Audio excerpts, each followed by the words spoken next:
What up, everybody? We back at it again. It's the Wheel Talks, boys. I am your host, Marty O'Connor, alongside my boy, Sonny Casebauer, fresh off celebrating my 34th birthday. Dude, you had a good one. I did. Yeah, I did. not only looking fresh, Yes. So we just got to give a shout out to our boys at Zappos Adaptive. Absolutely. For bringing this episode to you. But, man, you had some big news. You just got a pretty rad gift. I did. And to celebrate my 34th, Easy Stand sent me out one of their cooler, more hip slider frames. I mean, this thing's like top notch, ahead of its freaking, I don't know. I just running out of words to describe it. It's like an elliptical, the glider. Yeah. Yeah. Are you an XL yet? Are you tall enough to ride this ride? Come on, bro. Be real. Be real. But I'm going to love sharing photos and videos of it coming soon. I'm very excited to use this on a daily basis. It's something I've really been wanting since the day I got hurt. So I'm excited for it. Yeah, it's huge. Major thanks to Easy Stand. We love you guys. Thank you guys, bro. Appreciate what you're doing. Yes, Heck thank yeah. you. Today is a super important episode. Building off of, that path to purpose. Today, we're trying to help you out. Take some action against distraction. And today, Sonny and I think we came to Pump you up. All right, so we got the 4 ways. First of all, I can't believe we nailed that, dude. That was pretty good. I can't believe we nailed that. First try Yeah. right there, ladies and gentlemen, right there. I almost First forgot try. the title. So We nailed it. Hell yeah. Got Cool. that one out. So yeah, I mean, we're going to go through the 4 ways to help you take action against distraction. Obviously, we got P.U.M.P. So it all starts with preparation. Absolutely. Not preparation H, but preparation. Which is something you deal with on the daily. Yeah. But no, I mean. But distraction's kind of like an itchy rear end, Well, if you don't prepare to fail, you what? You're failing. No, if you fail to prepare. Oh, my bad. You prepare to fail, Sonny. I totally messed that It's one okay. up. That's okay. We won't retake that one. Yeah. We got a little visitor coming in too. Yeah, man. You know what? Today is, speaking of distractions, We're getting that's distracted. hilarious. We're getting Look distracted. at that. Yeah, we we're can't getting even get into it, dude. We got dogs walking into our episode, but it's all good, man. There we go.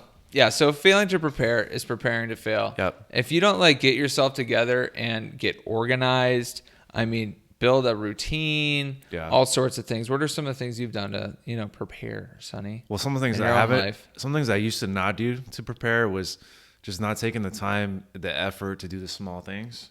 Yeah. I'd procrastinate when it came to bills, when it came to just doing my own laundry, to food, to things like that. And then now you're sitting there with a Jack in a Box of McDonald's in your refrigerator. Yep. No clean chonies to go out to on the weekends. Mm-hmm. And all of a sudden, bills are coming back past due, and you're paying, a little bit extra to get to everything caught up. Mm-hmm. So those are some of the pitfalls I think a lot of us deal with. Yeah, and I think an easy way around that, just start with making some lists. Yeah. I know for me, I've always been a really future-centric person. I really am focused on building myself to have a better future. Yeah. And if I don't set goals and I don't make lists, to attack those goals, then what am I doing? Yeah, I'm the same way. I start my weeks off with a little short list about things I need to accomplish or want to get done. Yeah. And what this has done for me that I've found that's very rewarding is as I check things off, I feel accomplished. I feel like I'm doing something. For sure. Plus, I don't forget. Yeah. When you just put notes in your phone, sometimes you can forget those things. For sure. So taking the time to actually write it down and put it up somewhere you're going to see each and every day, it's nice to pull that sheet down and cross something off. Yeah, you may think that Post-its are a step backwards, but honestly, just having that little sticky note, in front of your computer or at your desk is something. It's a visual reminder because, like you said, you can get lost in your phone and not go back to that. Or the reminder will come up on your phone and you'll ignore it because you're answering a text or you're doing something else, So for me, having a little note, what I do is after I'm done, I roll it up into a little ball and I just sit back and I yell, Kobe. Miss the entire trash can whatsoever. And then somebody else has to pick it up for me. But still, I didn't know LeBron took that shot. Free throws. Yeah, it's all good. There you go. But, speaking of getting distracted, you can just swipe that reminder over on your phone. It's the phone in general, man. It's you got to unplug. So the second one is unplug. Which is huge. It's huge. Technology is, it's 2020. We're no strangers to that. Yeah. Technology plays a major role in our lives and our productivity in general. but it's also the major source of distraction for every single person that I know. And we don't want to be hypocrites. Like, we know we're on our phones more than anybody else in this world. Yeah. But the thing is, though, we both value time, especially when it comes to our personal goals, family, friends, and things like that. So we make it a point each week to set a time that we're going to unplug. And it could be for 15 minutes. It could be for 30 minutes. It could be for an hour. It doesn't matter. Yeah. But it's very important that you set that time and you stick to it. So we decided, hey, you know what? Today at 5 o'clock, I'm going to unplug for an hour, and I'm going to either take a meeting with somebody I need to hang out with. I'm going to write a paper I need to write. I'm going to, whatever the case is, but I'm going to give that hour of valuable time to that person. Yeah. And it feels really good getting back to the basics. Yes. Too, like having that just actual human connection. Right. Like no entertainment, no screens, no lights around you. I mean, I just sat around the fire this weekend. Yeah. And it felt amazing. Yeah. Just being able to really decompress, get back to the basics, feeling good, just connecting one-on-one with someone. And, I wasn't worried about emails coming in and out, the music that was playing, all that stuff. Just, it felt good, but there's also things that you can use technology for to help yourself from being distracted. There's, they got project management, apps now. There's a lot of things that help you, stay on task. And that's, and even app timers now, right? I mean, you can set yourself hey, I don't want to be on Instagram more than 19 hours today. You know, it's a major problem. They have all kinds of app timers now because the younger generations are coming up with the tablets in their hand. Right. So parents can limit that, but it also can be used for adults. For sure. Sometimes I'll tell Alexa, hey, Alexa, remind me when it's 5:45. I'll set my stuff down, or I'll put it away, and I'll go in my room and read something I need to read, or take care of a task I've been putting off, whatever. But there are things in this world that help us accomplish even the smallest things, like unplugging. Absolutely. Going on to the next one is being a mean, lean, routine machine, baby. How'd that feel when you said it? It hurt a little bit because I know it's lean, mean. Yeah. But you know what? Mean. We came to pump you up. So I'm just going to pump the brakes on my ego for a second. All right. That was tough. My preconceived notions of sayings. I'm glad you got through it. Yeah. Tell me about routines, man. I mean, it's a huge thing. I always felt that when I'm most out of whack, my routine's out of whack. Yeah. I'm going to bed late. I'm binge watching Stranger Things till 4 a.m. Mm-hmm. Great show, but still. And everything, it's a chain effect. It's a domino effect. Yeah.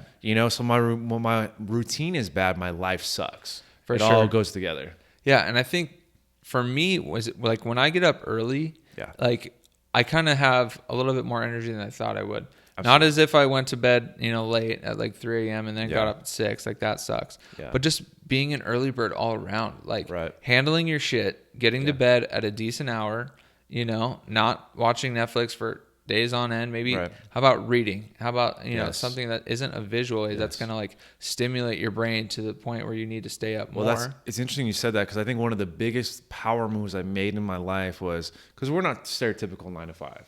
Right. Our schedules are all over the map. We work just as hard as everybody else, but we're not I have to be at work every day at 9 o'clock. But when I made that decision to I'm going to start going to bed earlier and waking up earlier, just because I felt like there was more growth for me to be made there. So what I did is I set up a habit of reading a book, 1 chapter a night.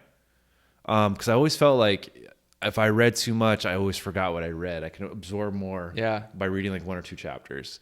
And after reading that, I felt more mentally stimulated than just watching TV. Totally. I also felt like I was ready to go to sleep, I was tired. Yeah. And then going to bed at 10 o'clock at night, I'd wake up naturally after the routine set in for a while. I'd wake up naturally 7, 8 o'clock, ready to go do it, ready to go, And you're adding value to yourself. It's intellectual stimulation, Yeah. It's social currency. You can talk about that book with the next person that you interact with. Which is so much cooler than talking about some stupid TV show. I know. I mean, it's, it's just kind of the it thing these days. You can be different. Yeah. And so the other thing that I like, in terms of being a mean, lean, routine machine is that rise and grind. Yes. Getting active in the morning. You know what I mean? Absolutely. I think workouts are huge, and it isn't always easy for people in our situation, but even just getting up and stretching, before you start your routine is a huge thing. Just get that blood, that circulation flowing. Yes. Maybe get up in your easy stand, get that, load weight bearing into your legs. Well, it's interesting for me because one of the hardest things because of our position is my digestive system. And I'm not going to get TMI on this. Yeah. But to get up, have morning coffee, to get in my standing frame, it kind of naturally gets everything going the right direction. Yeah. But I think that's for able-bodied people as well. Totally. You know, getting that energy going, getting the sweat going in the morning, and just getting everything upright and moving. I always said that motion creates good emotion. Yeah. You know what I mean? So getting up, getting things going, it always made me feel better in the morning. For sure. And then, you know, I think like those endorphins and the energy you get from a workout, those are going to help you get right into the tasks for your day, you know, that you need to handle.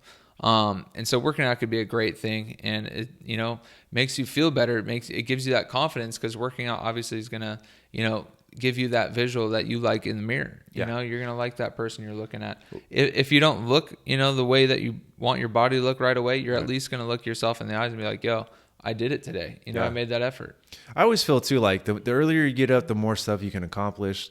I felt less rushed. Yeah. When I'm not rushed, I'm in a better mood. When I'm rushed and I'm hurried, I feel like I'm just discombobulated. I feel like I'm more of an asshole. So when you get up, you plan, you got your list going already. I mean, you've unplugged, so you're kind of fresh-minded. You're not like stuck to a screen.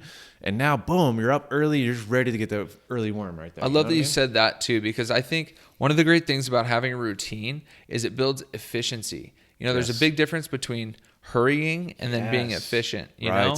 Right. You know, if you had a task and you had 3 weeks to accomplish it, chances are it's going to take 3 weeks for you to do that. Right. But if you had a week, you would handle it and get it done in a week. Yeah. You know what I mean? So when you have a structure and, you know, to your routine, you kind of like build it in, you know, you make that productivity, you know, as what you need it to be to accomplish that task.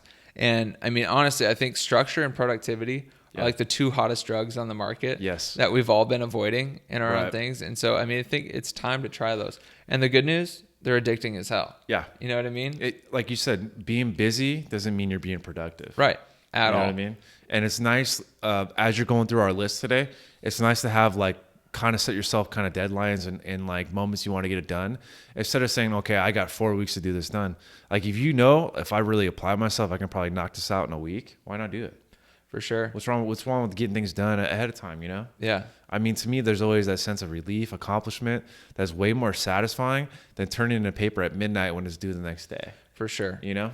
Yeah. And if you're following along, I mean, okay, so you've prepared, you're getting organized, you're making lists, you're setting goals, you know, you're unplugging, you're not doing unnecessary technology. It's a tough word. You know, you're becoming a lean routine machine. Yep. And then the last thing you got to do is prioritize. Right. You know, and this is what's building off of last week, you know, as you start, you know, finding your path towards your purpose, that's when you can start aligning your goals and your lists, and, you know, you can start, you know, setting that priority to like, hey, is this helping me become a better person? Right. Hey, is this helping me accomplish my goals of building my business? Hey, is this helping me on my way to my purpose? Right. You know? And as much as I believe in giving back, I always say never put the two before the one.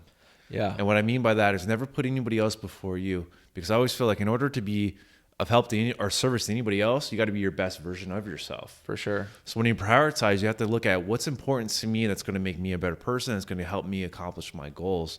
Never sacrifice to the point that you're like, just there's nothing inside of you. You're a zombie. You're just going through helping everybody else out, but yet your own personal life suffers. For sure. And this prioritization doesn't just, you know, apply to your goals, your lists, you know, your routine. It applies to like your entire overall being. I mean, are you, you know, prioritizing, you know, your emotional health, your mental health, your relationships? Are you prioritizing your social life over your business? You know, are you prioritizing, you know, God over self? You know, all those different things. It's like, are you putting yourself first in a constructive way? Right. You know, you can do it in a, you know, destructive way for sure. You know, when you're just worried about getting that selfie and checking in, right? You know, at the spot, you know, you're thinking about that dumb shit all day, and as opposed to handling you. You know, it's tough because when you prioritize and you want to accomplish great things, inherently, you're going to sacrifice other things. So when we prioritize our list right now, we might have to sacrifice being a good friend at some moments. a good boyfriend at some moments. I mean, the list goes on to things you might have to sacrifice, the social life, this, that, and the other. But you really have to look yourself in the mirror and be like, what's important to me? Where do I want to go? If I don't like where I'm at today, where do I want to go? You're going to have to inherently sacrifice some things that you're doing every day. Totally. And we're just trying to pump you guys up. Pump you up. Pump you up. You know, take that action against that distraction. Yeah. You know, anyone that, you know, has worked out, anybody that's into fitness, getting that pump is like such a good feeling. It's euphoric. You know what I mean? It is euphoric. It is like a drug, and it's something that, you know, you want to carry forward, and it's something that is bettering yourself. I think it's honestly going to strengthen your circle, the people around you, your relationships. Absolutely. And it's all positive, you know? Yeah. It's all positive. So, hope you guys enjoyed what you listened to today. Hope you had a good pump. Hope you had a good pump. Stay away from the helicopter. All right, guys, get to the chopper. The chopper. You know, please like, share, and subscribe to our channel right down there. Do it now. Do it. I'm a cop, you idiot. Detective John Kimball. Who is your daddy, and what does he like to do? All right, guys. We love you. We'll check you next time.